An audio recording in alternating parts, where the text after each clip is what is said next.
Assalamualaikum warahmatullahi wabarakatuh. Perkenalkan, nama saya Maurinda Sari. Saya mahasiswa D3 dari Akademi Keperawatan Baitul Hikmah Bandar Lampung. Di sini saya akan mengajarkan teknik relaksasi nafas dalam dan teknik batuk efektif. Yang pertama kita lakukan yaitu memverifikasi data pasien.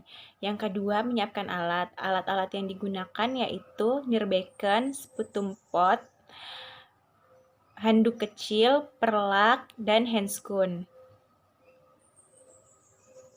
Assalamualaikum warahmatullahi wabarakatuh. Waalaikumsalam warahmatullahi wabarakatuh. Perkenalkan, nama saya Maurinda Sari. Saya mahasiswa dari Akademi Keperawatan Baitul Hikmah Bandar Lampung. Kalau boleh tahu, nama ibu siapa ya, Bu? Ibu Saidah. Ibu Saidah. Senang dipanggil siapa, Bu? Idah. Ibu Idah.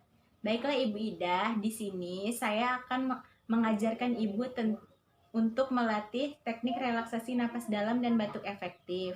Tujuannya untuk membantu Ibu mengeluarkan sekret. Waktunya kurang lebih 10 menit. Tempatnya di sini. Apakah Ibu bersedia, Bu? Bersedia. Bersedia ya, Bu. Kalau begitu, saya cuci tangan dulu ya, Bu. Iya.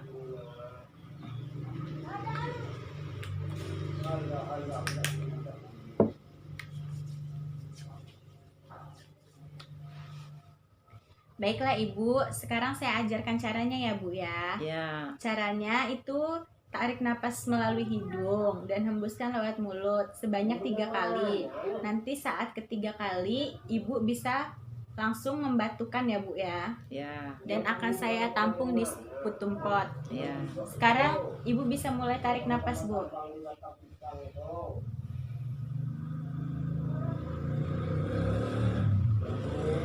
Tahan.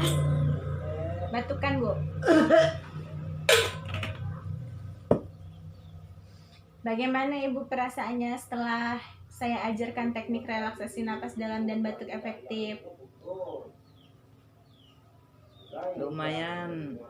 Lumayan lega ya Bu tenggorokannya. Iya. Baiklah Ibu, di sini saya telah selesai mengajarkan Ibu tentang teknik relaksasi napas dalam dan batuk efektif. Jika Ibu perlu sesuatu, Ibu atau keluarga Ibu bisa memanggil saya kembali. Iya. Kalau begitu saya permisi ya Bu. Iya. Assalamualaikum. Waalaikumsalam.